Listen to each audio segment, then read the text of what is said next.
Lumagabog ang folder sa ibabaw ng mesa ni Almira.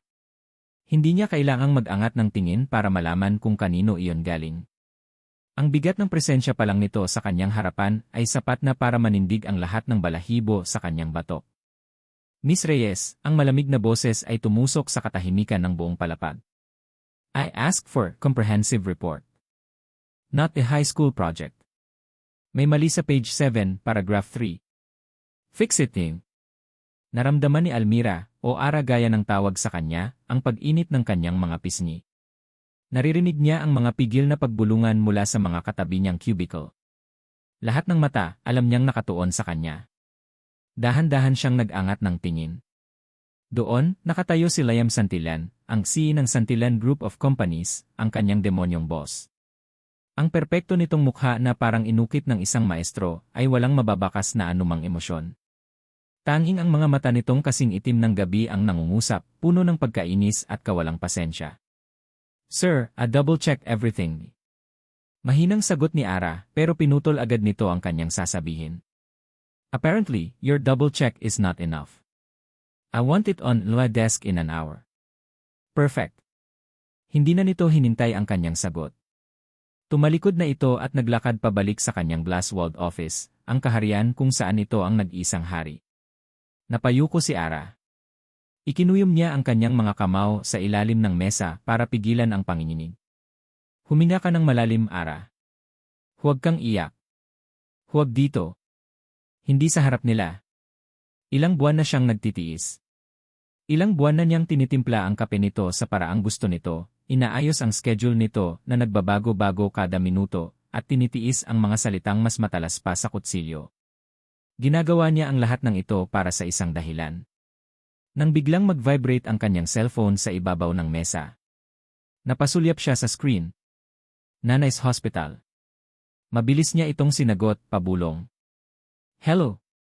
Good morning, is this Miss Almira Reyes? Tanong ng isang babae sa kabilang linya. Isang nurse base sa boses. Yes, this is she. Kumusta po ang nanay ko? Stable naman po ang kondisyon ni Ilra Reyes, sagot ng nurse. Narinig ni Ara ang pagkaluskos ng mga papel. Miss Ara, tumatawag lang po kami para i-follow up ang outstanding balance. Medyo lumalaki na po kasi. Kailangan na po sanang masettle ang kahit kalahati para makontinue ang mga susunod na procedures. Bawat salita ng nurse ay parang martilyong pumupukpok sa kanyang sentido. Pakiramdam niya ay nahihilo siya. Napatingin siya sa computer screen, sa spreadsheet ng kanyang mga gastusin. Kulang. Palaging kulang. Okay. Okay, sige po. Pupunta ako dyan mamaya. Gagawa po ako ng paraan, sabi niya, kahit hindi niya alam kung saan pa kukuha ng paraan. Pagkababa niya ng telepono, muli siyang napayuko. Ang kahihiyan na naramdaman niya kanina ay napalitan ng pamilyar na bigat sa kanyang dibdib. Ang bigat ng responsibilidad. Ito ang dahilan kung bakit hindi siya pwedeng sumuko. Hindi siya pwedeng mag-resign. Kailangan niya ang malaking sahod na binibigay ng demonyo niyang boss. Kinagabihan, nagbago ang lahat. Isang balita ang mabilis na kumalat sa buong opisina.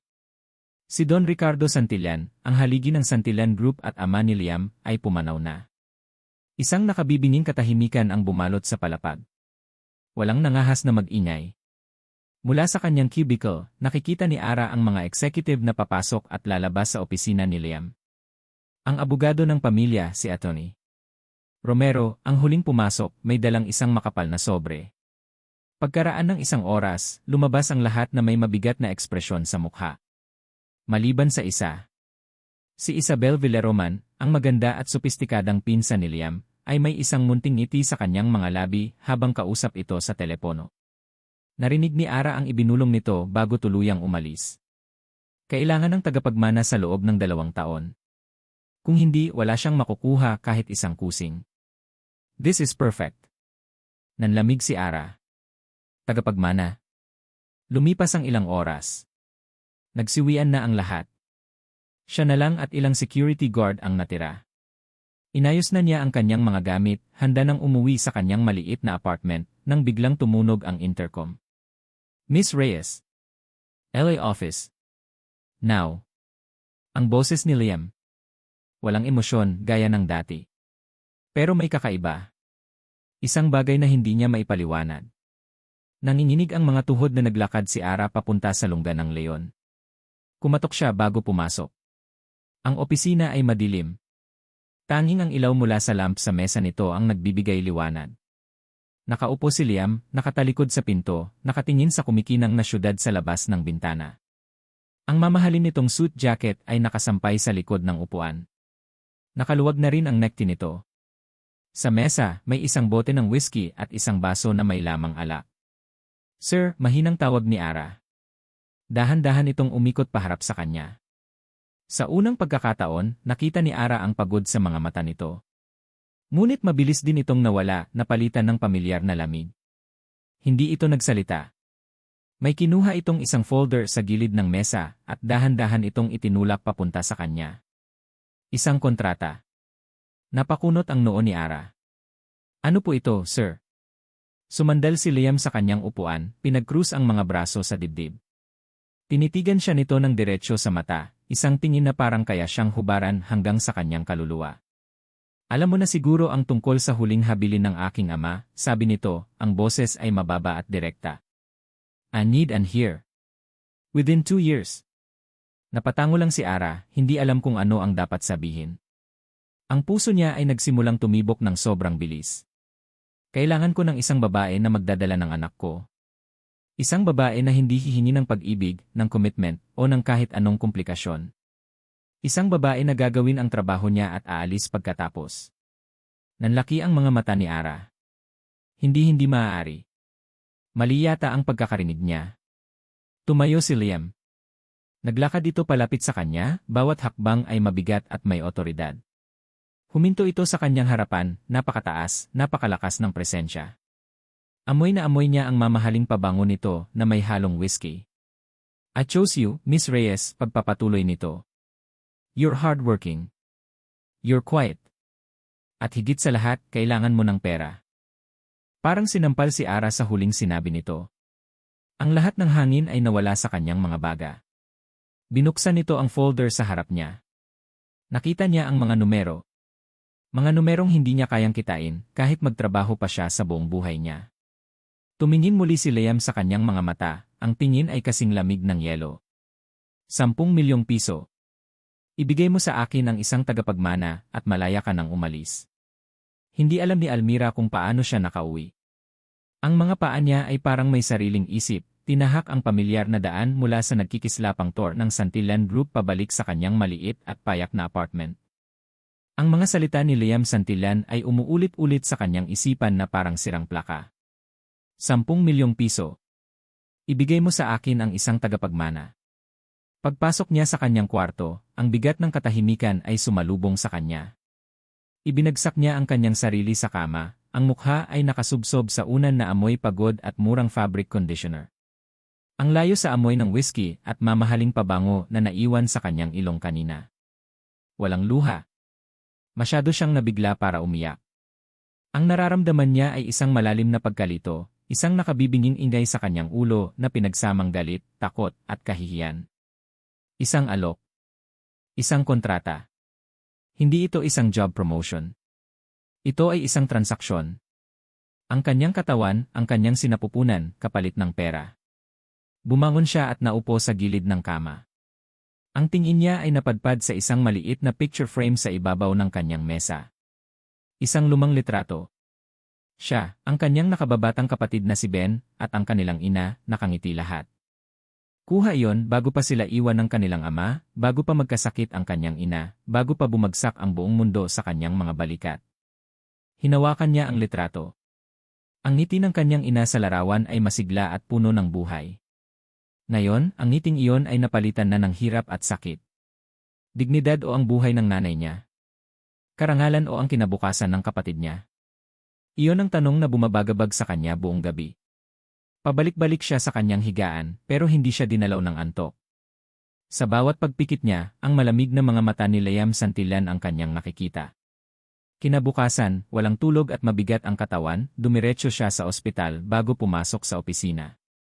Ang amoy ng antiseptic ang unang sumalubong sa kanya. Nakita niya ang kanyang ina na natutulog sa higaan, ang balat nito ay mas maputla kaysa dati. May mga tubo na nakakabit sa kamay nito. Dahan-dahan siyang umupo sa tabi nito at hinawakan ang kamay nito. Naini. Bulong niya. Nagmulat ng mga mata ang kanyang ina. Isang matamlay na ngiti ang sumilay sa mga labi nito. Ara, anak. Ang aga mo naman. Dumaan lang po bago pumasok sa trabaho, sagot ni Ara, pilit na pinapasigla ang kanyang boses. Kumusta po ang pakiramdam nyo? Heto, ganun pa rin. Huwag mo na akong alalahanin. Ikaw ang mag-iingat, ha? Mukhang pagod na pagod ka. Tumango lang si Ara, pinipigilan ang mga luha na nagbabadyang tumulo. Nagkwento siya tungkol sa mga walang kwentang bagay sa opisina para lang pagaanin ang loob ng ina. Pero habang nagsasalita siya, ang bigat sa kanyang dibdib ay lalong tumitindi. Nagpaalam siya makalipas ang kalahating oras. Sa paglabas niya ng kwarto, dumaan siya sa billing section. Good morning po. Follow up ko lang po yung bill ni Althea Reyes, sabi niya sa babaeng nasa counter. Ilang sandali lang, inilabas ng babae ang isang mahabang listahan ng papel. Itinuro nito ang huling linya. Ang numerong nakasulat doon ay parang isang malaking suntok sa kanyang sikmura. Parang bigla siyang kinapos ng hininga. Kulang pa ang huling sahod niya para mabayaran kahit ang kalahati nito. Kasabay ng pagtingin sa bill, isang madilim na alaala ang bumalik sa kanya. Ang alaala ng mga lalaking may malalaking katawan na kumakatok sa kanilang pinto, hinahanap ang kanyang ama at ang perang tinakbo nito. Ang takot sa mga mata ng kanyang ina. Ang pangako niya sa sarili na hinding-hindi niya hahayaang maranasan ulit iyon ng kanyang pamilya. Desperation. Iyon ang salitang naglalarawan sa kanyang nararamdaman habang naglalakad siya palayo sa ospital. Isang malalim, nakalulunod na desperasyon. Sa gitna ng lahat ng galit at takot niya kay Liam Santillan, isang kakaibang alaala ang pumasok sa kanyang isipan. Isang taon na ang nakalipas. May isang importanteng kliyente na naninigaw sa kanya sa lobby dahil sa isang maliit na pagkakamali sa booking. Hiyang-hiya siya at nanginginig.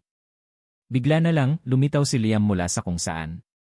Hindi siya nito tiningnan. Dumiretso ito sa kliyente. Inlay Company does not tolerate disrespect towards any of its employees, malamig na sabi ni Liam sa kliyente. The issue will be resolved. You may leave. Ang kliyente ay natigilan at walang nagawa kundi umalis.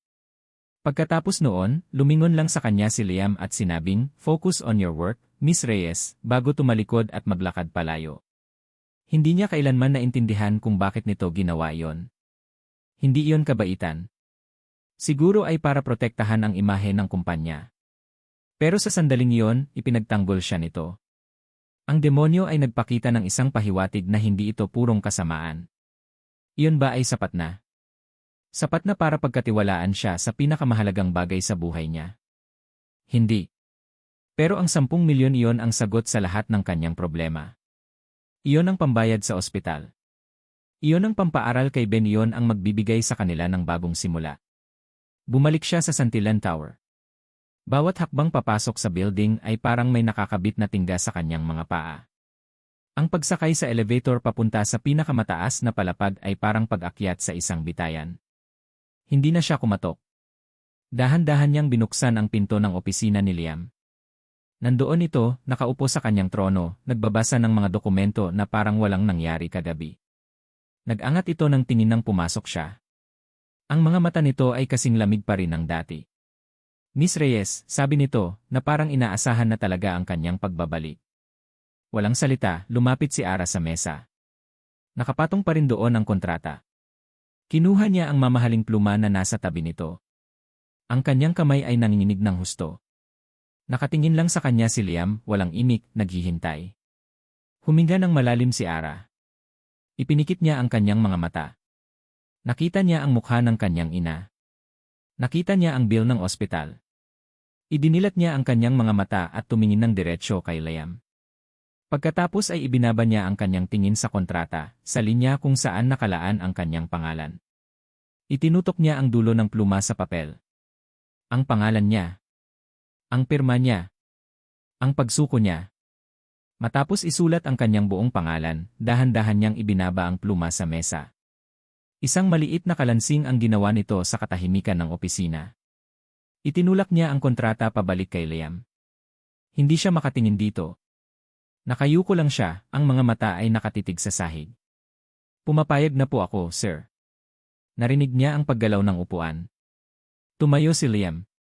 Naramdaman niya ang presensya nito sa kanyang tabi. Inaasahan niya ang isang salita, kahit ano. Pero wala. Ilang segundong katahimikan. Pagkatapos ay narinig niya ang boses nito, kasing lamig at kasing negosyo ng dati. Good. And my driver will pick you up tonight. You will move into my house. Be ready, Ila 7. Ang private elevator na umakyat patungo sa penthouse ni Liam Santillan ay mabilis at tahimik. Para kay Ara, ang bawat palapag na kanilang nilalagpasan ay paglayo sa kanyang dating buhay at pagpasok sa isang mundo na hindi para sa kanya. Nang bumukas ang pinto, diretsong bumungad sa kanila ang sala ng penthouse. Napasinghap si Ara. Ang lugar ay malawak, sobrang lawak na siguro ay kasya ang 3 sa kanyang apartment dito. Mula sa sahig na gawa sa puting marmol hanggang sa mga pader na salamin na nagpapakita ng buong tanawin ng Bonifacio Global City, lahat ay sumisigaw ng karangyaan. Ngunit may kasama itong lamig. Walang mga picture frame sa pader. Walang mga palamuti na nagpapakita ng personal na gamit. Ang mga kasangkapan, isang mahabang itim na leather sofa, isang glass center table, at ilang modernong upuan, ay mukhang mamahalin pero hindi komportable. Parang isang showroom, hindi isang tahanan. This will be a room. Sinundan ni Ara ang tinuro ni Liam. Isang pinto sa dulo ng pasilyo. Binuksan niya ito. Ang kwarto ay malaki rin, may sariling banyo at isang queen-sized bed na nakalatag na ng malinis at puting kumot. May walk-in closet din ito. The room is on the other side. Do not disturb me unless it's an emergency, sabi ni Liam, ang boses ay patag. May house help na darating tuwing umaga para magluto at maglinis. Lahat ng kailangan mo ay nasa loob na ng closet. May inilaan din akong pagkain sa ref ni. Iniabot nito sa kanya ang isang bagong cellphone. This is your house phone.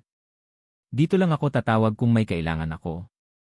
Don't use your personal phone for anything related to this arrangement. Naiwan si Ara na nakatayo sa gitna ng kwarto, hawak ang malamig na cellphone. Arrangement. Iyon ang tawag niya dito. Hindi buhay, hindi pamilya. Isang areglo. Ito na ang bago kong kulungan, sabi niya sa sarili. Isang maganda at mamahaling kulungan. Ang unang hapunan nila ay ang pinaka-awkward na karansan sa buong buhay ni Ara. Nakahain ang pagkain sa isang mahabang dining table na gawa sa dark wood, na kayang upuan ng 10 tao. Ngunit 2 lang sila. Siya sa isang dulo, at si Liam sa kabilang dulo, ang distansya nila sa isa't isa ay parang 1 kilometro. Ang tanging maririnig ay ang mahinang kalansing ng kanilang mga kubyertos sa mamahaling plato.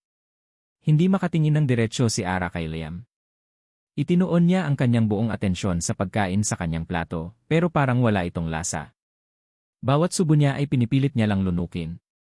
Ramdam na ramdam niya ang bawat paghinga niya, ang bawat galaw niya. Natatakot siyang baka may magawa siyang mali, baka mabasag niya ang isang baso, o baka hindi tama ang paggamit niya ng tinidor. Napasulyap siya kay Liam. Nakatingin ito sa kanyang tablet habang kumakain, ang mukha ay seryoso, abala sa trabaho. Para bang hindi siya nito kasama sa hapag. Para bang hangin lang siya. Ang kahihiyan ay unti-unting gumapang sa kanyang sistema. Hindi ito ang pinangarap niya. Hindi ganito. Nang biglang tumunog ang doorbell, nagulat silang pareho. Napatingin si Liam sa intercom, bahagyang kumunot ang noo. I'm not expecting anyone, sabi nito sa sarili bago tumayo para tingnan kung sino ito. Sumunod si Ara ng tingin. Nakita niya ang pagbukas ng pinto at ang pagpasok ng isang babaeng nakasuot ng isang eleganteng pulang bestida. Mahaba ang buhok nito, perpekto ang makeup at ang bawat galaw ay puno ng kumpiyansa. Si Isabel Villaroman. Liam, darling, masayang bati ni Isabel. Walang paalam, yumakap ito ng mahigpit kay Liam, isang yakap na para kay Ara ay masyadong matagal, masyadong pamilyar. Nang bumitaw si Isabel, doon lang nito napansin si Ara na nakatayo malapit sa dining table. Isang matamis na ngiti ang sumilay sa mga labi ni Isabel, ngunit ang mga mata nito ay matalas. Sinuri siya nito mula ulo hanggang paa, isang tingin na nagpaliit sa kanya. Oh, and who is this? Tanong ni Isabel, ang boses ay parang pulot, pero may nakatagong pait. Isabel, this is Almira Reyes, my secretary, sagot ni Liam, bahagyang nag-atubili. Ang ngiti ni Isabel ay lalong lumapad. Secretary? Dito na siya nakatira ngayon? How dedicated. Lumapit ito kay Ara at inilahad ang kamay. Isabel Villaroman. Pinsan ni Liam. It's nice to finally meet you in person, Ara. I've heard things. Siyempre. Narito ang chapter 3, kasunod ng mga pangyayari sa chapter 2 at sumusunod ng maigi sa napagkasunduang in. Chapter 3, Bagong Bahay, Bagong Banta. Ang private elevator na umakyat patungo sa penthouse ni Liam Santillan ay mabilis at tahimik. Para kay Ara, ang bawat palapag na kanilang nilalagpasan ay paglayo sa kanyang dating buhay at pagpasok sa isang mundo na hindi para sa kanya. Nang bumukas ang pinto, diretsong bumungad sa kanila ang sala ng penthouse. Napasinghap si Ara. Ang lugar ay malawak, sobrang lawak na siguro ay kasya ang 3 sa kanyang apartment dito. Mula sa sahig na gawa sa puting marmol hanggang sa mga pader na salamin na nagpapakita ng buong tanawin ng Bonifacio Global City, lahat ay sumisigaw ng karangyaan. Ngunit may kasama itong lamig. Walang mga picture frame sa pader. Walang mga palamuti na nagpapakita ng personal na gamit.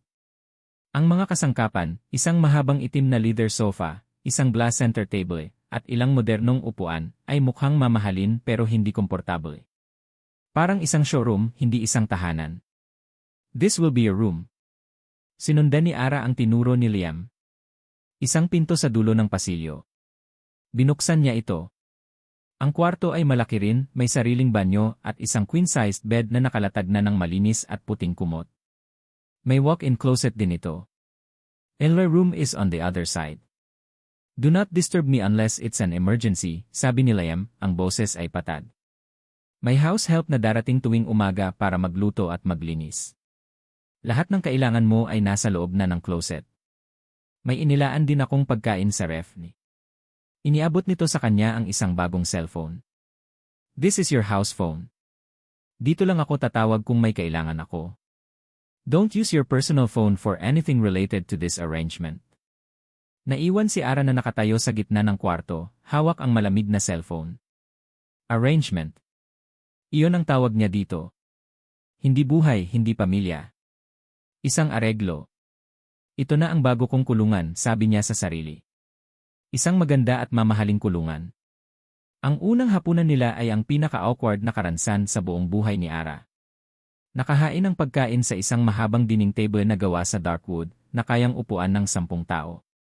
Ngunit 2 lang sila. Siya sa isang dulo, at si Liam sa kabilang dulo, ang distansya nila sa isa't isa ay parang 1 kilometro. Ang tanging maririnig ay ang mahinang kalansing ng kanilang mga kubyertos sa mamahaling plato. Hindi makatingin ng diretsyo si Ara kay Liam. Itinuon niya ang kanyang buong atensyon sa pagkain sa kanyang plato, pero parang wala itong lasa. Bawat subo niya ay pinipilit niya lang lunukin. Ramdam na ramdam niya ang bawat paghinga niya, ang bawat galaw niya. Natatakot siyang baka may magawa siyang mali, baka mabasag niya ang isang baso, o baka hindi tama ang paggamit niya ng tinidor. Napasulyap siya kay Liam. Nakatingin ito sa kanyang tablet habang kumakain, ang mukha ay seryoso, abala sa trabaho. Para bang hindi siya nito kasama sa hapag. Para bang hangin lang siya. Ang kahihiyan ay unti-unting gumapang sa kanyang sistema. Hindi ito ang pinangarap niya. Hindi ganito. Nang biglang tumunog ang doorbell, nagulat silang pareho. Napatingin si Liam sa intercom, bahagyang kumunot ang noo. I'm not expecting anyone, sabi nito sa sarili bago tumayo para tingnan kung sino ito. Sumunod si Ara ng tingin. Nakita niya ang pagbukas ng pinto at ang pagpasok ng isang babaeng nakasuot ng isang eleganteng pulang bestida. Mahaba ang buhok nito, perpekto ang makeup at ang bawat galaw ay puno ng kumpiyansa. Si Isabel Villaroman. Liam, darling, masayang bati ni Isabel. Walang paalam, yumakap ito ng mahigpit kay Liam, isang yakap na para kay Ara ay masyadong matagal, masyadong pamilyar.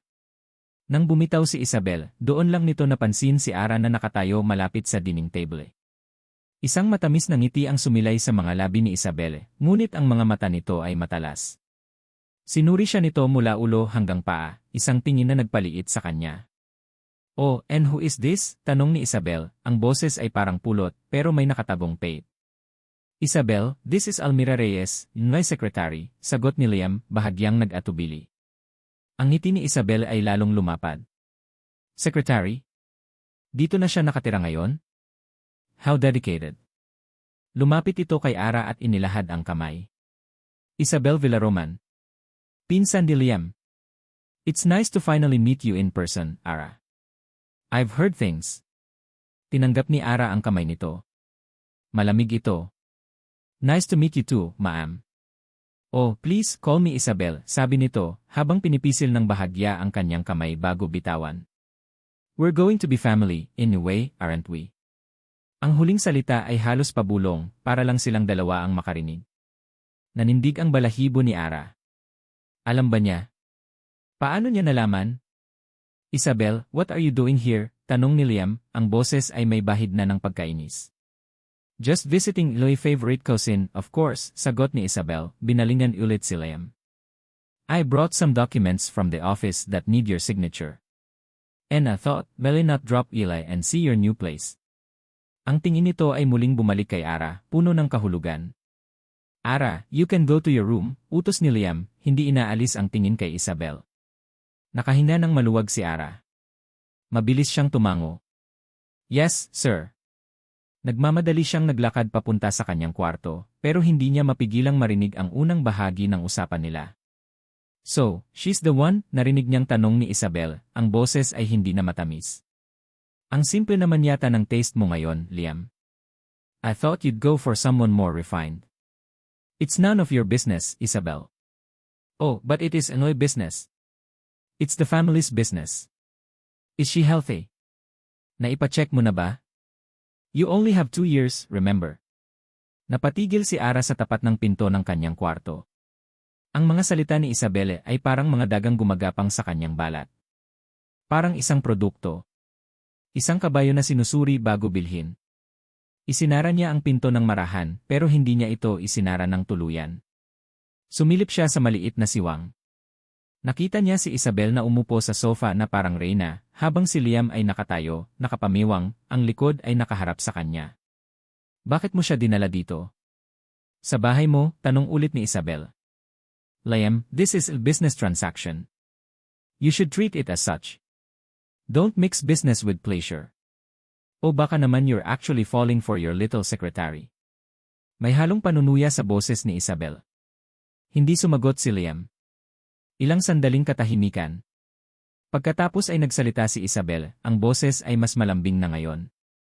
Lumapit ito kay Liam at hinaplos ang braso nito. Look, I'm just worried about you.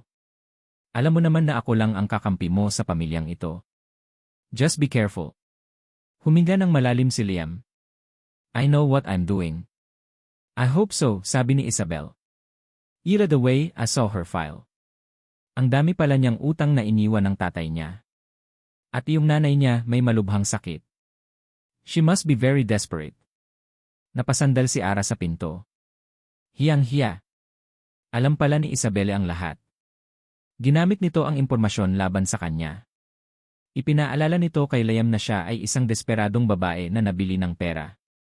Pagkaraan ng ilang minuto, umalis din si Isabel. Narinig ni Ara ang pagsara ng pinto ng elevator. Lumabas siya ng kwarto.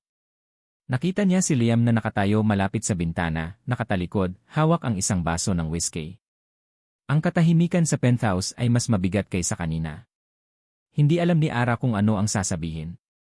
Dapat ba siyang magpanggap na walang narinig? Nagpasya siyang bumalik na lang sa kanyang kwarto nang hindi nagpapakita. Ngunit bago pa siya makatalikod, nagsalita si Liam. Don't mind her, sabi nito, hindi pa rin lumilingon. Isabel likes to play games. Tumango lang si Ara kahit hindi siya nito nakikita. Humarap si Liam sa kanya. Ang mga mata nito ay madilim at hindi mabasa. This is a contract, Miss Reyes. Emotions are not part of it, remember that. Iyon na yon. Isang paalala. Isang babala. Pumasok si Ara sa kanyang kwarto at isinara ang pinto. Sumandal siya dito, ang puso niya ay parang pinipiga. Ang mga salita ni Isabel ay nag-iwan ng lason sa kanyang isipan. Ingat ka kay Liam. He always gets what he wants and discards what he no longer needs. Tumingin siya sa paligid ng maganda ngunit walang buhay na kwarto. Ngayon, naintindihan na niya. Siya ay isang gamit lang. Isang bagay na kailangan ni Liam para makuha ang gusto nito. At kapag hindi na siya kailangan, itatapon lang din siya. Humiga siya sa kama. Ang malambot na kutson at mamahaling kumot ay hindi nagbigay ng ginhawa. Dito, sa gitna ng karangyaan, pakiramdam niya ay mas mahirap at mas wala siyang halaga kaysa dati. Napahawak siya sa kanyang tiyan. Wala pang laman. Pero ngayon pa lang, nararamdaman na niya ang takot. Ang takot na baka isang araw, ang magiging anak niya ay ituring din na isang bagay lang. Isang asset. Isang tagapagmana. At siya, ang ina ay isang bagay na itatapon lang.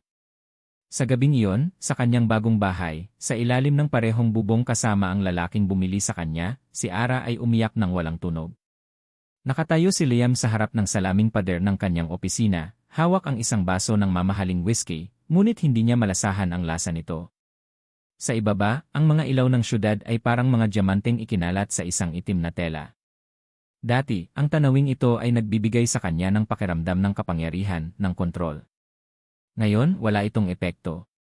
Isinara niya ang kanyang mga mata. Ang mukha na nakikita niya sa kanyang isipan ay hindi ang mukha ng isang business rival o ang mga numero sa isang financial report. Ang mukha ni Almira Reyes. Ang paraan ng pagyuko nito kanina nang umalis si Isabel. Ang takot at kahihiyan sa mga mata nito na pilit nitong itinatago. Emotions are not part of it. Sinabi niya iyon sa kanya. Ngunit ang totoo, sinasabi niya iyon sa sarili niya. Napabuntong hininga si Liam. Umupo siya sa kanyang leather chair at minasahe ang kanyang sentido. Ang pagbisita ni Isabel ay isang kalkuladong dalaw. Alam niyang sinusubukan siya ng kanyang pinsan, sinusubok kung hanggang saan ang kanyang determinasyon. At ang pagdala niya kay Ara sa penthouse iyon ay isang pagkakamali. A tactical error. Dapat ay inilagay niya ito sa isang hiwalay na kondo unit, malayo sa kanya, malayo sa mga matang mapanuri. Ngunit may isang bahagi sa kanya, isang bahagi na hindi niya maintindihan na gustong manatili itong malapit. Para masigurado na ligtas ito. Para masigurado na susunod ito sa kasunduan. Iyon ang sinasabi niya sa sarili niya. Pero alam niyang may iba pang dahilan. Naalala niya ang araw na iyon, 1 taon na ang nakalipas. Ang aroganteng kliyente na naninigaw kay Ara sa lobby. Nakita niya ang panginginig ng mga balikat nito, ang pamumula ng mga mata nito. At isang bagay sa loob niya ang biglang nag-init. Galit. Hindi niya alam kung bakit. Ang mga empleyado ay mga numero lang, mga asset. Pero sa sandaling iyon, si Ara ay hindi isang numero. Isa siyang tao na nasasaktan. At hindi niya nagustuhan ang nakita niya. Napailing si Liam. Kalokohan. Isa lang itong transaksyon. Isang solusyon sa problema na iniwan ng kanyang ama. Ang kanyang ama. Si Don Ricardo Santillan. Isang lalaking nagturo sa kanya na ang kahinaan ay isang kasalanan. Isang lalaking pinalaki siya sa paniniwalang ang tiwala ay para sa mga hangal at ang pag-ibig ay isang ilusyon na ginagamit ng mga tao para makakuha ng gusto nila. Tumayo siya at naglakad papunta sa kanyang silid. Ang buong penthouse ay tahimik. Marahil ay tulog na si Ara. Humiga siya sa kanyang kama, ngunit ang kanyang isipan ay gising na gising. Ang stress ng mga nakaraang araw, ang pagkamatay ng kanyang ama, ang di makatarungang testamento, ang pagdating ni Ara, ay unti-unting bumabaon sa kanya. Ipinikit niya ang kanyang mga mata, at doon, sa dilim, ang mga demonyo ng kanyang nakaraan ay nagsimulang magpakita. Umuulan ng malakas. Ang isang batang lalaki, 8 taong gulang, ay tumatakbo, ang maliliit niyang paa ay lumulusong sa maputik na daan. Ang suot niyang puting polo ay basang-basa na at puno ng putik. Mama! Mama, wait, sigaw niya, ang boses ay paos na sa kaiyak. Sa unahan, may isang itim na kotse. Nakita niya ang kanyang ina na pumasok sa loob. Hindi ito lumingon. Ni isang sulyap ay hindi nito ibinigay. Tumatakbo siya, hinahabol ang papalayong kotse. Nadapa siya, ang mga tuhod at palad niya ay sumugat sa matutulis na bato. Mama! Pero ang kotse ay tuluyan ng naglaho sa kanto. Naiwan siyang mag-isa sa gitna ng malakas na ulan, ang mga luha niya ay humahalo sa agos ng tubig sa kanyang mukha. Huwag! Napabalikwas ng bangon si Liam, ang kanyang paghinga ay mabilis at malalim. Pawis na pawis ang kanyang noo, at ang kanyang puso ay kumakaripas sa kanyang dibdib. Isang panaginip. Ang parehong panaginip na bumabagabag sa kanya sa loob ng 20 taon. Napahawak siya sa kanyang ulo. Ang sakit. Ang bigat. Biglang bumukas ng bahagya ang pinto ng kanyang silid. Isang anino ang dahan-dahang pumasok. Sir, okay lang po kayo? Ang boses ni Ara. Mahina at puno ng pag-aalala. Liv, utos ni Liam, ang boses ay garalgal. Ayaw niyang may makakita sa kanya ng ganito. Mahina. Ngunit hindi umalis si Ara. Sa halip lumapit ito. Binuksan nito ang maliit na ilaw sa kanyang bedside table. Ang malambot na liwanag ay nagbigay ilaw sa kanyang mukha. Narinig ko po kayong sumigaw, sabi nito, ang mga mata ay puno ng pag-aalala. Nakasuot lang ito ng isang simpleng puting shirt at pajama pants, ang buhok nito ay bahagyang magulo. Walang bakas ng takot sa mukha nito, tanging purong pag-aalala lamang. I said, Liv, ulit ni Liam, mas mahina na ngayon. Pero ang banta sa kanyang boses ay nawala na, napalitan ng pagod. Hindi pa rin umalis si Ara.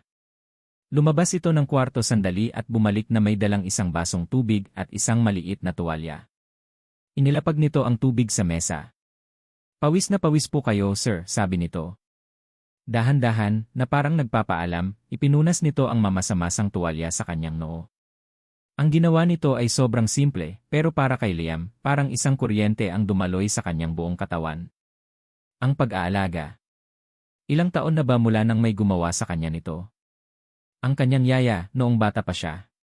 Sa isang iglap, lahat ng depensa niya ay bumagsak. Ang pagod, ang kalungkutan, ang bigat ng lahat ng bagay ay biglang bumuhos. Napasandal siya sa headboard ng kama at napapikit. Nanatili si Ara sa kanyang tabi, tahimik lang na pinupunasan ang pawis sa kanyang noo at leg. Ang kanyang mga galaw ay magaan at maingat. Hindi niya alam kung gaano sila katagal na ganoon.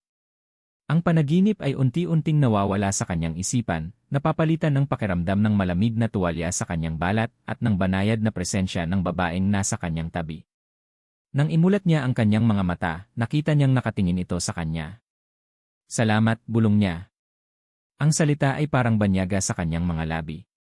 Isang maliit na ngiti ang sumilay sa labi ni Ara. Wala po yon, sir. Sa hindi maipaliwanag na dahilan, ayaw niyang umalis ito. Ayaw niyang bumalik sa pag-iisa. Stay, sabi niya, halos pabulong. Nagtaka si Ara, pero hindi ito nagtanong. Kumuha ito ng isang unan mula sa sofa sa sulok ng kwarto, inilapag sa sahig sa tabi ng kama, at doon umupo, nakasandal sa gilid ng higaan. Ipinikit ni Liam ang kanyang mga mata. Sa unang pagkakataon sa loob ng maraming taon, sa gitna ng kadiliman, hindi siya nag-iisa. At sa unang pagkakataon, ang mga demonyo ng kanyang nakaraan ay hindi nagbalik. Nakatulog siyang muli, isang tulog na mahimbing at walang panaginip. Kinaumagahan, sinag ng araw ang gumising kay Liam. Naramdaman niya ang kakaibang gaan sa kanyang katawan. Inilibot niya ang kanyang tingin. Wala na si Ara sa sahig. Ngunit ang baso ng tubig ay naroon pa rin sa kanyang mesa, at ang unan ay maayos na naibalik na sa sofa. Bumangon siya. Paglabas niya ng kwarto, naamoy niya ang kape. Sa kusina, nakita niya si Ara, nakatalikod, naghahanda ng almusal. May suot itong apron. Ang sinag ng araw mula sa bintana ay tumatama sa buhok nito, nagbibigay dito ng isang ginintuang anino. Para itong isang normal na eksena sa isang normal na umaga sa isang normal na tahanan. Pero hindi sila normal. Tumikim si Liam. Nagulat si Ara at humarap sa kanya. Good morning po, sir. Naghanda po ako ng kape. Tumango lang si Liam at kumuha ng isang tasa. Habang nagsasalin siya ng kape, hindi niya maiwasang mapatingin kay Ara. Mukhang pagod ito, may maitim na bilog sa ilalim ng mga mata. Malinaw na hindi ito nakatulog ng maayos kagabi. Dahil sa kanya. Isang pamilyar na pader ang muling itinayo ni Liam sa kanyang paligid. Ang kahinaan kagabi ay isang pagkakamali. Isang bagay na hindi na dapat maulit. Tungkol kagabi. Panimula niya, ang boses ay formal at malamig na ulit. Napatingin sa kanya si Ara, naghihintay. Kalimutan mo na ang nangyari. It won't happen again. Nakita niya ang bahagyang pagbabago sa ekspresyon ni Ara. Isang munting kislap ng sakit na mabilis din nitong itinago. Ngumiti ito, isang pilit na ngiti. Opo, sir. Siyempre po, sagot nito at muling itinuon ang atensyon sa niluluto. Tumalikod si Liam at naglakad papunta sa kanyang opisina sa loob ng penthouse. Ngunit habang naglalakad siya, hindi niya maalis sa isipan ang imahe ni Ara na natutulog sa sahig sa tabi ng kanyang kama.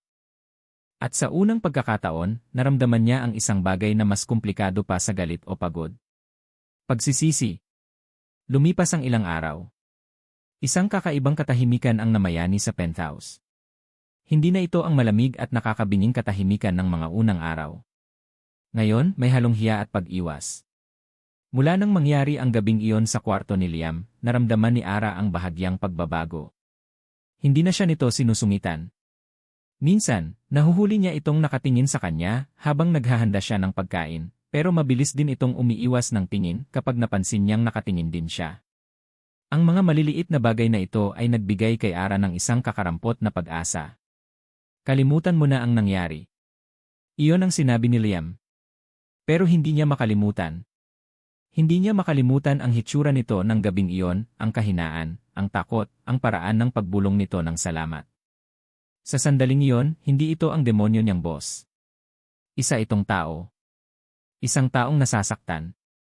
Isang hapon, habang nag-aayos si Ara ng mga papeles sa maliit na mesa sa sala na ginawa niyang pansamantalang workstation, dumating si Liam galing sa opisina. May dala itong isang maliit na paper bag. Walang salita, inilapag nito ang paper bag sa kanyang mesa. Ano po ito, sir? Tanong ni Ara, nagtataka. Nakita ko lang sa baba, maikling sagot ni Liam, bago dumiretso sa kanyang silid. Nang buksan ni Ara ang supot, nakita niya ang laman, isang box ng kanyang paboritong cheesecake mula sa isang maliit na coffee shop malapit sa dati niyang apartment. Paano niya nalaman? Naalala niya, minsan ay nag-post siya ng litrato nito sa kanyang social media account. Nakita kaya niya? Napangiti si Ara. Isang tunay, hindi pilit na ngiti. Ang simpleng cheesecake ay parang isang sinag ng araw sa madilim niyang mundo. Marahil ay may pag-asa. Marahil ay hindi lang siya isang kasangkapan para dito. Kinabukasan, ang sinag ng araw na iyon ay tinakpan ng isang madilim na ulap. Tumawag si Isabel. Ara, darling. I need a huge favor, sabi nito sa kabilang linya, ang boses ay matamis at nagmamadali. May isang super importanteng file sa laptop ni Liam na kailangan ko for a presentation in 10 minutes. Andito ako sa kabilang building, hindi na ako aabot kung babalikan ko pa dyan. Nasa desktop niya lang, Villaroman Project Proposal, ang file name. Pwede mo bang i-email sa akin, please? It's a life or death situation. Nag-atubili si Ara. Pero Ma'am Isabel, baka po magalit si Sir Liam. Bawal po naming pakialaman ang personal na gamit niya. Oh, nonsense. It's for him. Para sa company din to, sige na, please. I'll take full responsibility. Promise.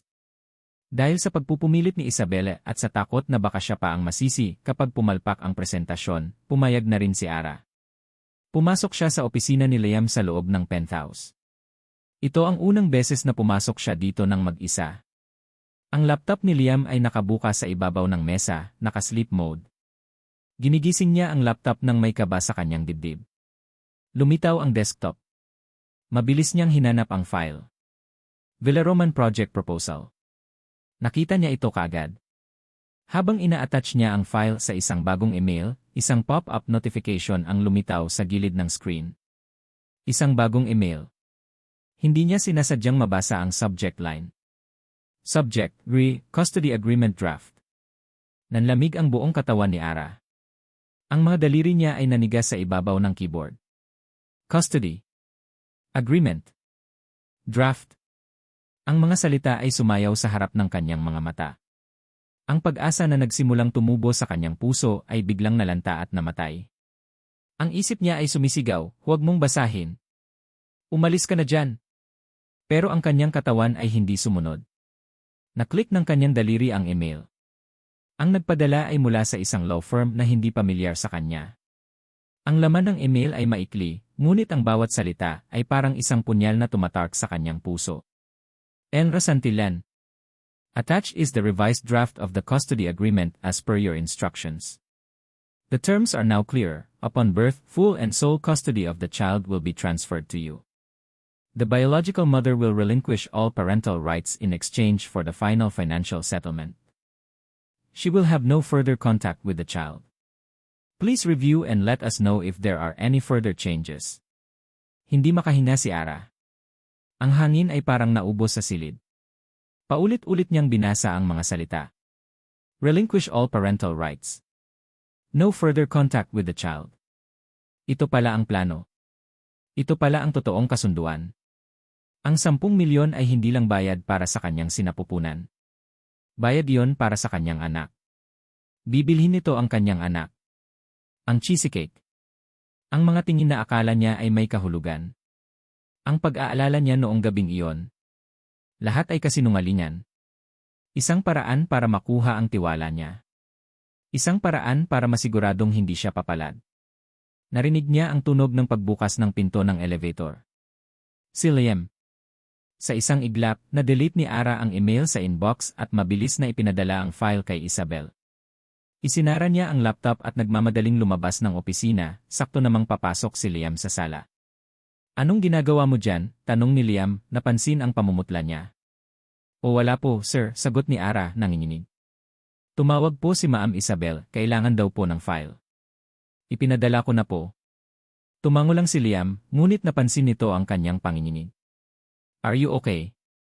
May sakit ka ba? Lumapit ito at akmang hahawakan ang kanyang noo, pero napaatras si Ara na parang napaso. Huwag, sigaw niya, mas malakas kaysa sa inaasahan niya. Natigilan si Liam, ang kamay ay naiwang nakabitin sa hangin. Ang mukha niya ay nagpakita ng pagkalito at isang bakas ng sakit. Okay lang po ako, sir, sabi ni Ara, ang boses ay malamig at walang buhay. Pagod lang po siguro. Tumalikod siya at naglakad papunta sa kanyang silid, iniwan si Liam na nakatulala sa sala, hindi maintindihan kung ano ang biglang nagbago. Pagpasok sa kwarto, isinara ni Ara ang pinto at sumandal dito. Ang kanyang mga tuhod ay nanghina at napaupo siya sa sahig. Ngayon, ang mga luha ay malayang dumaloy. Hindi ito mga luha ng pagkalito o takot. Ito ay mga luha ng isang pusong pinagtaksilan. Isang ina na lamang ang kanyang anak ay ipinagbibili na bago pa man ito mabuo. Ang laso ng pagdududa na itinanim ni Isabelle ay kumalat na sa buong sistema niya, pinapatay ang lahat ng magagandang bagay na nagsisimula palang mamukadkad. Ang mga sumunod na linggo ay isang pagpapanggap. Nagising si Ara araw-araw, naghanda ng almusal, at ginawa ang kanyang mga trabaho na may isang ngiti sa kanyang labi, isang perpektong maskara na itinago ang bagyo sa kanyang kalooban. Bumalik siya sa pagiging Miss Reyes, ang epesyente at halos hindi nakikitang sekretarya. Ang lahat ng bahagyang init na namagitan sa kanila ni Liam ay nawala, pinalitan ng isang pader ng yelo na siya mismo ang nagtayo. Naramdaman ni Liam ang pagbabago. Nakita niya ito sa paraan ng pag-iwas ni Ara ng tingin, sa formalidad ng bawat salita nito, at sa paraan ng bahagyang pag-atras nito kapag napapalapit siya. Sinubukan niyang tanungin ito ng ilang beses, ngunit laging pareho ang sagot, okay lang po ako, sir. Pagod lang. Hindi na niya ito pinilit. Ang sarili niyang pader, na bahagyang gumuho noong gabing nagkaroon siya ng masamang panaginip, ay muli niyang itinayo, mas mataas at mas matibay kaysa dati.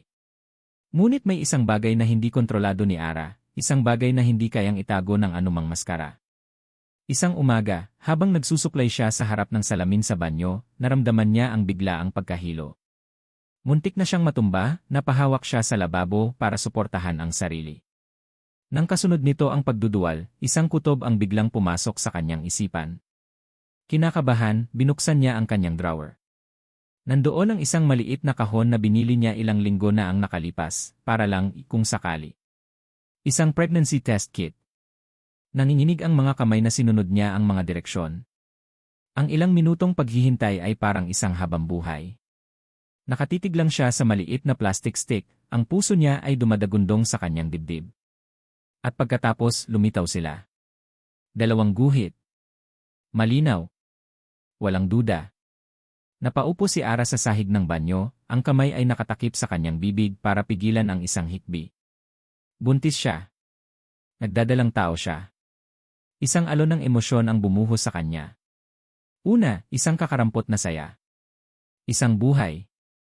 May isang maliit na buhay na nabubuo sa loob niya. Ang kanyang anak.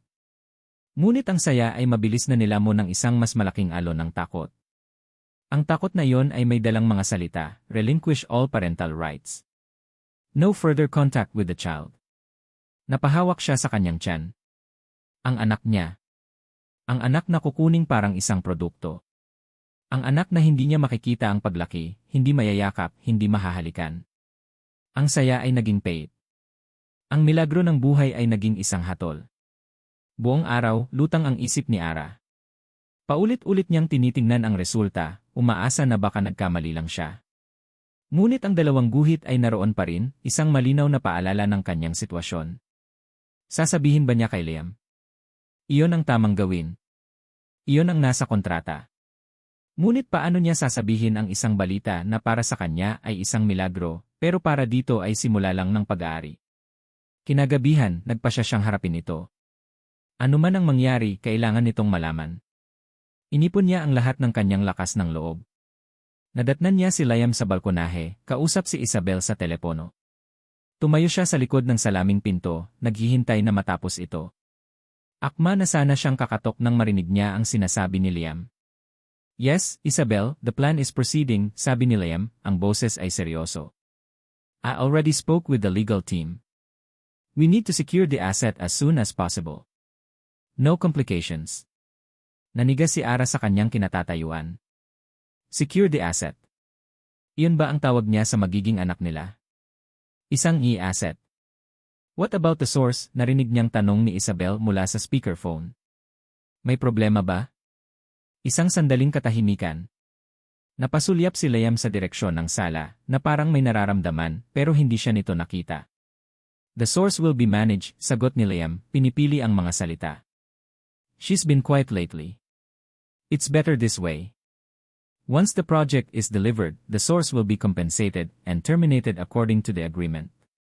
Compensated and terminated. Ang mga salitang iyon ay tumama kay Ara na parang isang bala. Ang si proyekto ay ang pagbubuntis niya. Ang source ay siya. At ang termination ay ang pagtatapon sa kanya matapos niyang manganak. Hindi niya alam na ang pinag-uusapan nila ay isang malaking real estate deal, isang proyekto kung saan ang e-source ay tumutukoy sa isang problematic na supplier at ang e-asset ay ang lupain na kailangan nilang makuha.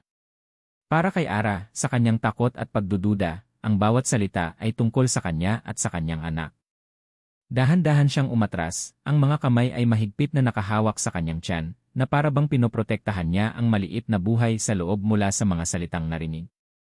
Nang ibaba ni Liam ang telepono, lumingon si Isabel na nooy nakaupo sa isang silya sa balkonahe.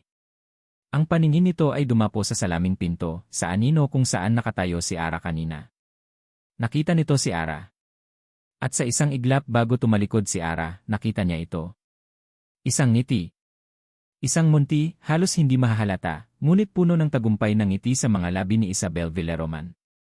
Doon naintindihan ni Ara ang lahat. Isang bitad. Sinadya ang lahat. Ang email. Ang pag-uusap na ito. Lahat ay planado para marinig niya, para paniwalaan niya ang pinakamasamang bagay. Tumatakbo, pumasok si Ara sa kanyang silid at isinara ang pinto. Sumandal siya dito, ang kanyang paghinga ay mabilis at mababaw. Ang kasunduan. Ang mga salita. Ang ngiti ni Isabel. Lahat ay nag-ugnay sa isang nakakatakot na katotohanan. Hindi lang pera ang habol ni Liam. Gusto nitong kunin ang kanyang anak. At pagkatapos, itatapon siya na parang basura. Isang desisyon ang nabuo sa kanyang isipan, isang desisyon na isinilang mula sa pinaghalong takot ng isang ina at sa determinasyon na protektahan ang kanyang supling. Tiningnan niya ang kanyang refleksyon sa salamin. Ang babaeng nakatingin pabalik ay hindi na ang mahinang Almira Reyes na pumirma sa kontrata. Ito ay isang ina. At gagawin niya ang lahat para sa kanyang anak. Hinawakan niya ang kanyang tiyan at bumulong sa dilim, isang panunumpa na tanging siya lang ang nakarinig. Hindi ko ibibigay sa iyo ang anak ko. Ang panunumpa na ginawa ni Ara sa dilim ng kanyang silid ay naging isang apoy sa kanyang puso. Ang apoy na iyon ang nagbigay sa kanya ng lakas para sa mga sumunod na araw. Ang bawat kilos niya ay may layunin. Ang bawat ngiti niya ay may itinatagong plano. Nagsimula siyang mag-ipon. Sa tuwing bibigyan siya ni Liam ng pera para sa mga gastusin sa bahay, palihim siyang kumukuha ng maliit na halaga. Itinatago niya ito sa isang lumang medyas sa ilalim ng kanyang kama. Ang halaga ay maliit, ngunit para sa kanya, ito ang kanyang e-freedom fund. Kinontak niya ang isang dati niyang kaibigan sa kolehiyo, si Sarah, na ngayon ay nakatira sa isang malayong probinsya sa Visayas. Isang lugar na malayo sa kapangyarihan at impluensya ng mga santilan. Sarah, kumusta ka na? Panimula ni Ara sa telepono, habang si Liam ay nasa opisina. Ara, napatawag ka. Okay lang ako. Ikaw? Nasa Maynila ka pa rin, di ba? Balita ko nasa malaking kompanya ka na, ah. Andito pa rin, sabi ni Ara, pilit na pinapasigla ang boses. Sarah, may itatanong sana ako. Pwede ba akong makitira sa'yo pansamantala? Kahit isang buwan lang. May kailangan lang akong ayusin. Ha? Naman. Walang problema. Pero bakit biglaan? May problema ba? Wala naman. Gusto ko lang munang lumayo sa gulo dito sa syudad, pagsisinungaling niya. Ayaw niyang idamay ang kaibigan sa kanyang problema. Nangako siyang tatawag ulit kapag handa na siya. Pagkababa niya ng telepono, naramdaman niya ang matinding kaba na may kasamang kaunting pag-asa. Mayroon na siyang pupuntahan. Mayroon na siyang simula. Ang pinakamahirap na bahagi ng kanyang plano ay ang pagpapanggap sa harap ni Liam. At lalo itong naging mahirap dahil sa hindi maipaliwanag na dahilan, si Liam ay tila lalong bumabait. Isang gabi, habang nagbabasa si Ara ng isang libro tungkol sa pagbubuntis, isang librong palihim niyang binili, pumasok si Liam sa sala. Ipinagbawal ng doktor ang kape sa mga buntis, di ba? Tanong nito, umupo sa kabilang dulo ng sofa. Natigilan si Ara. Paano niya? Hindi po ako nagkakape, sir. Good, sabi ni Liam. Pagkatapos ay inilapag nito ang isang kahon sa center table. The doctor also said they need folic acid. And other vitamins. Pinabili ko na. Napatitig si Ara sa kahon ng mga prenatal vitamins. Ang kanyang puso ay parang piniga. Bakit niya ginagawa ito? Para ba masiguradong healthy ang i-asset? O may iba pang dahilan? Pilit niyang iwinaksi ang pangalawang tanong. Salamat po, sir, sabi niya, iniiwasan ang tingin nito. Ang pag-aalaga ni Liam ay hindi natapos doon. Nagsimula itong umuwi ng mas maaga. Minsan, nadadatnan niya itong nagbabasa ng mga business journals sa sala habang siya ay nanonood ng AE, tahimik lang, ngunit ang presensya nito ay naroon. Isang gabi, nakita niya itong nakatayo sa harap ng isang saradong pinto sa pasilyo. Ano pong meron dyan, sir? Tanong niya. Lumingon ito, bahagyang nagulat. This was my room when was a kid. Pagkatapos ay tumingin ito sa kanya. I was thinking we could turn this into nursery. Nursery. Isang kwarto para sa kanilang anak. Ang mga salitang iyon ay dapat magdulot ng saya, ngunit para kay Ara, ang mga ito ay parang mga kadena na lalong humihigpit sa kanya. Isang magandang kulungan para sa kanyang anak. Bawat mabuting kilos ni Liam ay isang karayom na tumutusok sa kanyang konsensya, ngunit isa ring paalala ng kasinungalingan sa likod ng lahat ng ito. Isang gabi, nagpasya siyang iyon na ang huling gabi niya sa penthouse. Naka-empake na ang isang maliit na bag sa ilalim ng kanyang kama, laman ang ilang damit, ang kaunting perang naipon, at ang pregnancy test kit na may 2 guhit. Nakabook na rin siya ng pinakamaagang bus trip kinabukasan. Naghanda siya ng hapunan. Ang paboritong pagkain ni Liam. Sinigang na hipon. Habang kumakain sila, ang katahimikan ay nabasag ni Liam. May problema ba, Ara? Ilang linggo ka ng tahimik. Nag-angat ng tingin si Ara. Nakita niya ang sinseridad sa mga mata nito. O baka naman magaling lang talaga itong umarte. Wala po, sir. Marami lang iniisip, sagot niya. Tungkol sa pamilya mo, tanong nito. I can help. I already took care of your mother's hospital bills. Fully paid. Nabitawan ni Ara ang kanyang kutsara. Ano po? I had my staff settle everything last week. Hindi mo na kailangang mag-alala tungkol doon. Napayuko si Ara. Hindi dahil sa pasasalamat, kundi dahil sa matinding kirot. Binayaran nito ang mga bayarin sa ospital. Tinatanggal nito ang lahat ng dahilan para manatili siya. Ginagawa nitong mas madali para sa kanya na paalisin siya pagkatapos ng lahat. Salamat po, sabi niya, ang boses ay nanginginig. Pilit niyang nilunok ang pagkain, ngunit ang lalamunan niya ay parang may nakabara.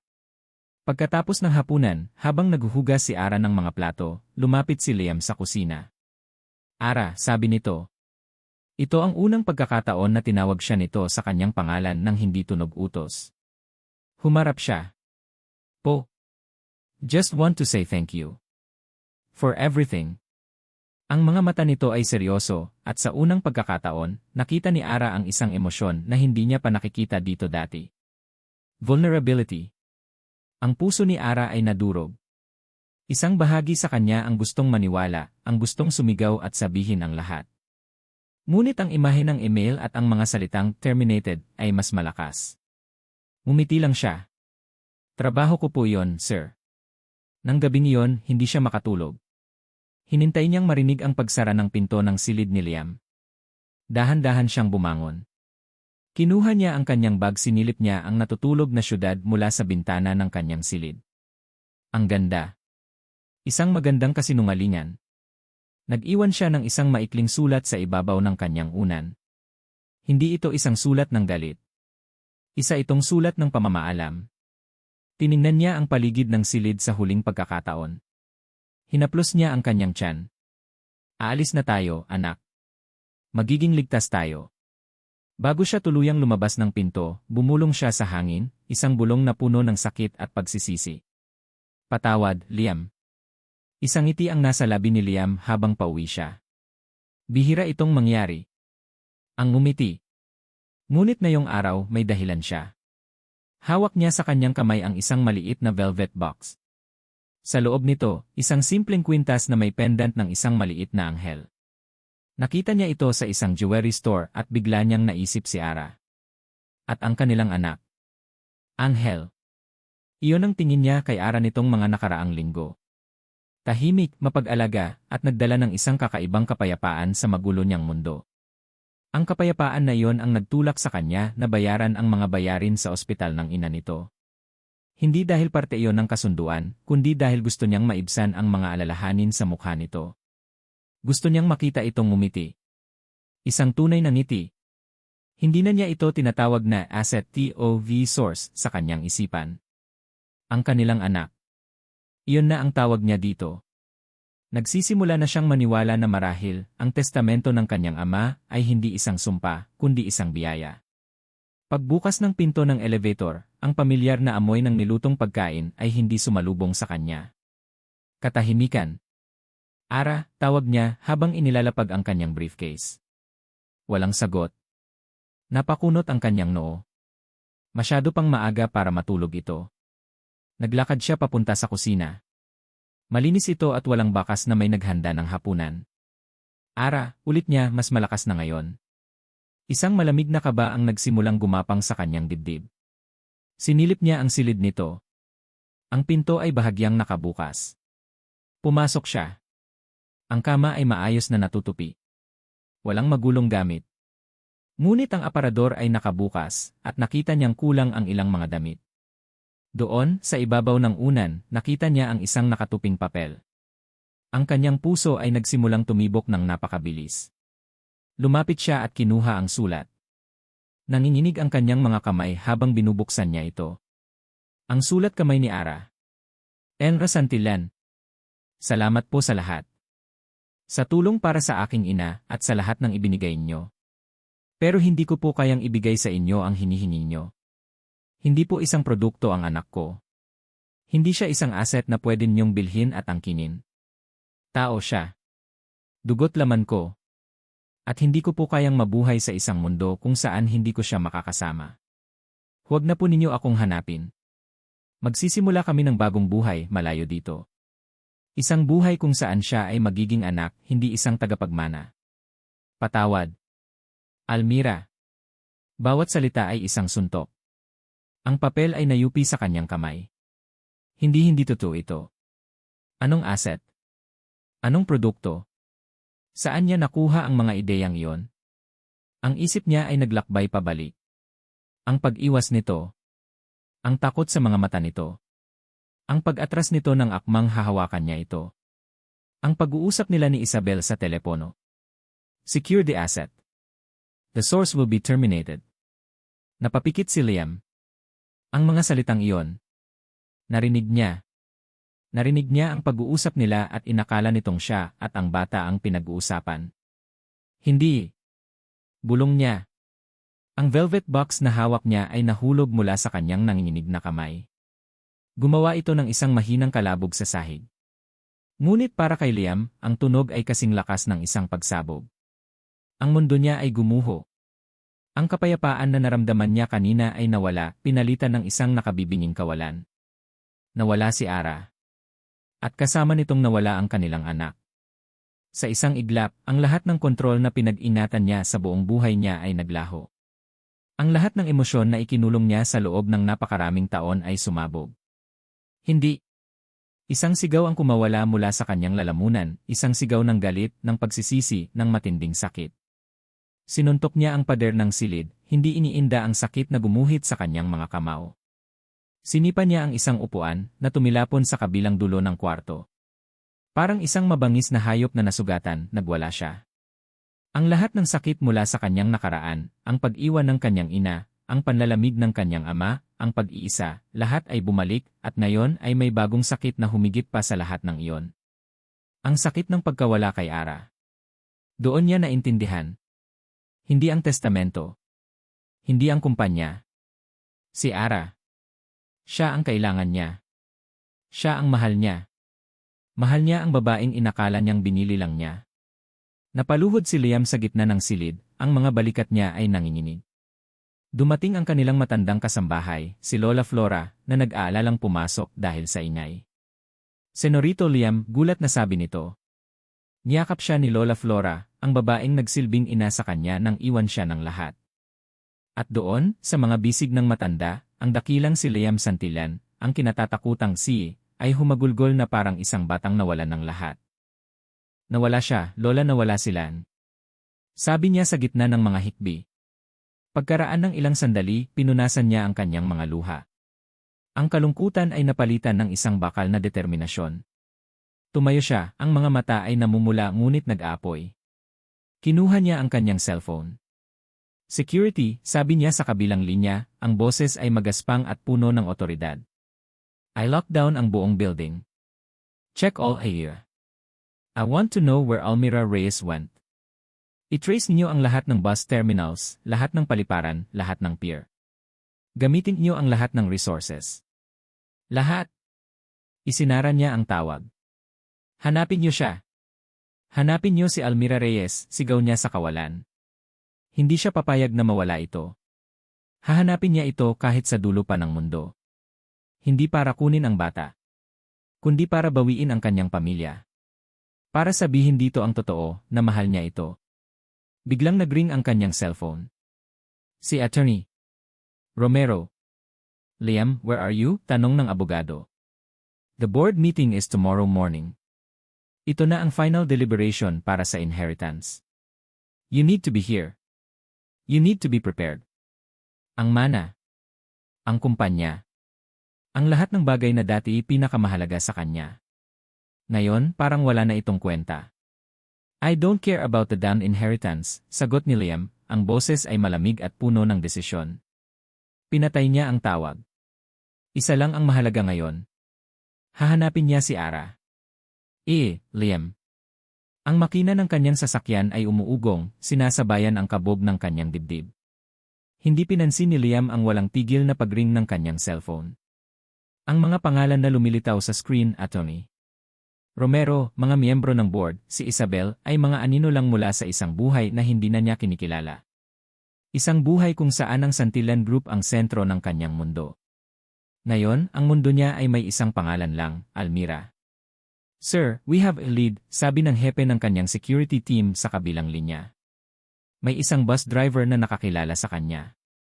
Papuntang Batangas Pier. May biyahe papuntang Mindoro ng alas 5 ng umaga. Alas 4 na. I'm on my way, sagot ni Liam, at mas lalo pang inapakan ang silinyador. Ang syudad ay isa na lang mansa ng mga ilaw sa kanyang paningin. Kinagat niya ang kanyang labi. Ang lasa ng dugo ay nagpapaalala sa kanya na totoo ang lahat ng ito. Ang bawat minutong lumilipas ay isang minutong mas lumalayo si Ara. Ang bawat kilometro ay isang pader na lalong tumataas sa pagitan nila. Please, Ara. Hintayin mo ako. Hayaan mo akong magpaliwanag. Isabel. Nakatayo si Isabel Villaroman sa harap ng boardroom ng Santillan Group. Ang kanyang pulang bestida ay perpektong bumagay sa kanyang kumpiyansa. Tiningnan niya ang kanyang relos. 8 oras, oras na para magsimula ang pagpupulong. Wala pa si Liam. Isang ngiti ang sumilay sa kanyang mga labi. Perpekto. Ang lahat ay naaayon sa kanyang plano. Ang pag-alis ng sekretaryang iyon ay isang hindi inaasahang biyaya. Good morning, gentlemen, bati niya sa mga miyembro ng board na nakaupo sa paligid ng mahabang mesa. As you can see, my cousin, Liam, has chosen not to attend this very important meeting. It seems he has other priorities. May mga pagbulungan. Tiningnan siya ni Atty. Romero, ang mga mata nito ay puno ng pag-aalala. Perhaps we should wait for him, suhestyon ng isang matandang miyembro ng board. I don't think that's necessary, sabi ni Isabel habang inilalapag ang isang folder sa mesa. Because I believe, after you see this, you will all agree that Liam Santillan is not fit to lead this company. Binuksan niya ang folder. Sa loob, isang kopya ng kontratang pinirmahan ni Ara. Ang kanyang ultimate weapon. This, gentlemen, is a contract. Isang kasunduan sa pagitan ni Liam Santillan at ng kanyang sekretarya, si Almira Reyes. Isang kasunduan kung saan babayaran niya ito ng 10 milyon para magkaroon ng anak. Isang desperadong hakbang para lang makuha ang mana. Hindi ito tungkol sa pamilya. Ito ay tungkol sa kasakiman. Ang katahimikan sa boardroom ay nakabibingi. Ang mga mukha ng mga miyembro ay nagpakita ng pagkabigla at pagkadismaya. Ngumiti si Isabel. Tagumpay. Sa wakas, mapapasa kanya na ang lahat. Ara. Ang hangin sa probinsya ay sariwa, ngunit para kay Ara, ito ay mabigat. Bawat paghinga ay may kasamang sakit. Nakaupo siya sa isang maliit na karinderya malapit sa terminal ng bus, hinihintay ang pagdating ng kanyang kaibigan na si Sarah. Isang matinding kirot ang biglang gumuhit sa kanyang tiyan. Napahawak siya dito, ang kanyang mukha ay napangiwi sa sakit. Hiya, ayos ka lang, tanong ng matandang babae na may-ari ng karinderya. Oo po, nanay. Medyo sumakit lang po ang tiyan ko, sagot ni Ara, pinipilit mumiti. Pero ang sakit ay bumalik, mas malakas ngayon. At may kasama itong basa sa kanyang mga binti. Napatingin siya sa sahig. Dugo. Isang sigaw ng takot ang kumawala sa kanyang mga labi. Ang anak ko Liam. Narating ni Liam ang terminal. Tumatakbo, hinahanap niya ang mukha ni Ara sa bawat sulok. Ang kanyang puso ay kumakaripas, isang halo ng pag-asa at takot. Ara! Almira Reyes, sigaw niya, hindi alintana ang mga taong napapatingin sa kanya. Isang tricycle driver ang lumapit sa kanya. Sir, kayo po ba yung tumawag kanina? Yung naghahanap ng buntis? Nasaan siya? Nasa klinik po sa kanto, sir. Biglang dinugo.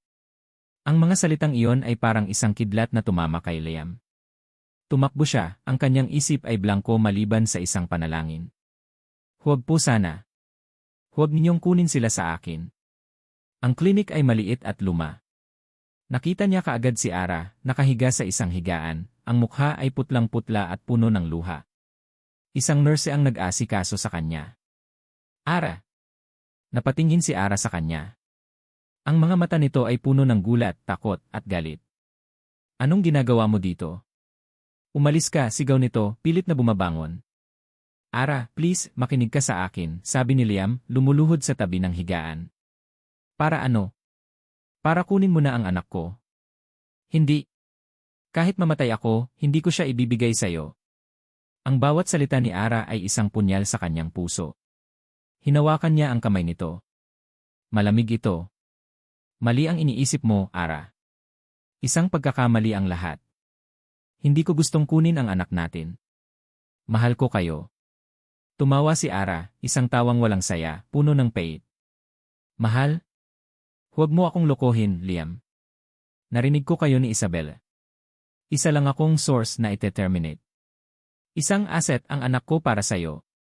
At doon, habang nakikita ang sakit sa mga mata ni Ara, habang nararamdaman ang panginginig ng kamay nito, isang bagay ang naging malinaw kay Liam. Ang kumpanya. Ang pera. Ang mana. Wala itong lahat na halaga kung wala si Ara. Hindi ang mana ang kailangan ko, Ara, sabi niya, ang mga luha ay nagsimulang mamuo sa kanyang mga mata. Ikaw kayo ng anak natin ang kailangan ko. Hinawakan niya ang kamay nito ng mas mahigpit. Pinili ko kayo. Pinili kita, Ara. Bago ko pa malaman na mahal kita, pinili na kita. Iniwan ko ang board meeting. Iniwan ko ang lahat. Dahil kung mawawala ka, wala nang kwenta ang lahat ng iyon. Napatitig si Ara sa kanya. Nakikita niya ang desperasyon sa mga mata nito, ang katotohanan sa bawat salita nito. Ngunit ang sakit at takot ay napakalalim na. Huli na ang lahat Bulong niya. Isang panibagong alon ng sakit ang naramdaman niya, mas matindi kaysa kanina. Isang sigaw ang kumawala sa kanyang mga labi. At pagkatapos, ang lahat ay naging itim. Ara! Ere! Ang huling narinig niya ay ang desperadong sigaw ni Liam, bago siya tuluyang lamunin ng dilim. Ara! Ang unang nagparehistro sa kamalayan ni Ara ay ang puting kulay. Puti ang kisam, puti ang mga dingding, puti ang kumot na nakabalot sa kanya. Pagkatapos ay ang amoy. Amoy ng ospital. Dahan-dahan niyang iminulat ang kanyang mga mata. Agad siyang napahawak sa kanyang tiyan. Patag. Isang hikbi ang kumawala sa kanya. Ang anak ko. He's safe. Napalingon si Ara sa pinanggalingan ng boses. Si Liam, nakaupo sa isang silya sa tabi ng kanyang kama. Ang mamahalin nitong suit ay lukot na, ang buhok ay magulo, at may mga maitim na bilog sa ilalim ng mga mata nito. Mukha itong pagod, ngunit ang mga mata nito ay nakatuon sa kanya, puno ng isang emosyon na hindi niya pa nakikita dati, relief. He's in the nursery, pagpapatuloy ni Liam. Isang malusog na batang lalaki. Medyo maliit dahil premature, pero malakas siya. Sabi ng doktor, malakas siyang katulad mo. Isang lalaki. Ang anak niya ay isang lalaki. Ligtas ito. Ang luhang kanina ay dahil sa takot ay naging luha ng pasasalamat. Gusto ko siyang makita, bulong niya. Mamaya, sabi ni Liam. Kailangan mo munang magpahinga. Katahimikan. Ang awkward na katahimikan ay bumalik, ngunit iba na ngayon. Hindi na ito malamig. Puno ito ng mga salitang hindi masabi. Liam ni. Panimula ni Ara. Yung sinabi mo kanina totoo ba? Tumingin si Liam sa kanya, ang mga mata ay seryoso. Bawat salita, Ara. Iiwan ko ang lahat para sa inyo. Iiwan ko na ang lahat. Bago pa man makasagot si Ara, bumukas ang pinto ng kwarto. Pumasok si Attorney Romero, ang mukha ay seryoso. Sa likod nito, nakasunod si Isabel, ang mukha ay nagliliyab sa tabumpay. Well, sabi ni Isabel, pumapalakpak ng dahan-dahan. Ang ganda namang eksena. Ang mag-ama at ang bayarang ina. Sayang at huli na ang lahat. Tumingin si Isabel kay Liam, ang mga mata ay nag-aapoy sa galit. You fool! Iniwan mo ang lahat para sa babaeng ito. The board has voted. Wala ka nang babalikan, Liam. Ako na ang mamamahala sa Santillan Group. Hindi kumibo si Liam. Tumingin lang ito kay Ara na parang sinasabing wala akong pakialam. Actually, Miss Villaroman, biglang nagsalita si Atty. Romero, ang boses ay kalmado. The board's vote is invalid. Natigilan si Isabel. What? Anong ibig mong sabihin? Dahil ang tunay na kondisyon sa testamento ni Don Ricardo ay hindi pa natutupad hanggang kanina. Naglakad si Atty. Romero palapit sa kama. May kinuha itong isang dokumento mula sa kanyang briefcase. Ang sinabi sa inyo tungkol sa pagkakaroon ng tagapagmana ay isang panlilinlang lamang. Isang pagsubok paliwanag ng abogado. Ito ang tunay na testamento, isang lihim na appendix na ako lang ang nakakaalam. Ipababasa ko. Inayos ni Atty. Romero ang kanyang salamin at nagsimulang magbasa. Ang susunod na mamamahala sa Santillan Group ay hindi ang taong magkakaroon lang ng anak. Ang tunay na yaman ng isang Santillan ay hindi pera, kundi pamilya.